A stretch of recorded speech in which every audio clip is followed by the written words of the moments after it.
Brampton has one of Canada's largest immigrant population. Nearly 60% of its residents were born outside the country. It's a city of gurudwaras, mosques, churches, temples, and a mosaic of newcomers who cherish Canada's guarantees of religious freedom. So when Bill C-9, officially titled an Act to amend the criminal code, became a hot topic in Ottawa, it also became personal for many here. The hall was filled with men and women from different faiths Sikh, Muslim, Christian, Hindu, all keen to understand what Bill C-9 might mean for them.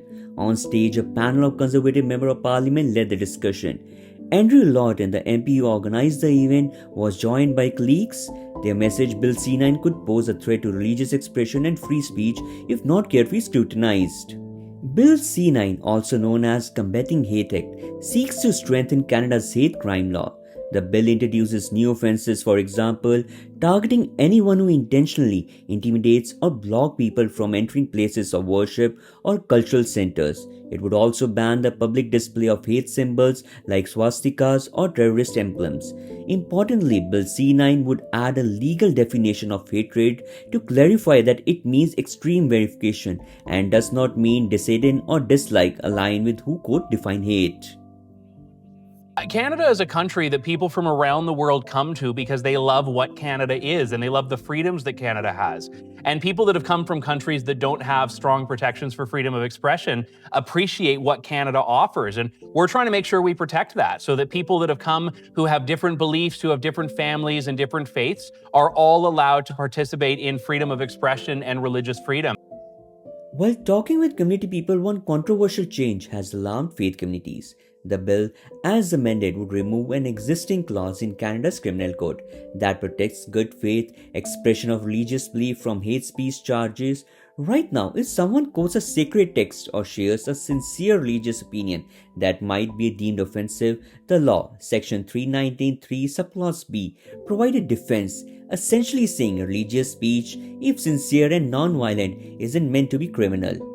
Bill C-9 would eliminate that defense, something that critics worry would criminalize passage from the Bible, Quran, Torah, and other sacred texts, as one petition put it. Many in the audience were new Canadians who left countries with far less religious freedom. To them, Canada's promised that you can practice your faith openly. Some attendees later told us that they worry the new law, if misused, could create a climate of fear for good faith expression of religious belief. They fear a slippery slope. Could a sermon on a sensitive topic on one day lead to a criminal charge? According to community person, he was concerned about some of the changes proposed in Bill C-9. While he fully supports effort to address hate, he also believes it is important to protect freedom of religion and freedom of expression. Those two things should be able to coexist. According to his concern is how the law could be interpreted.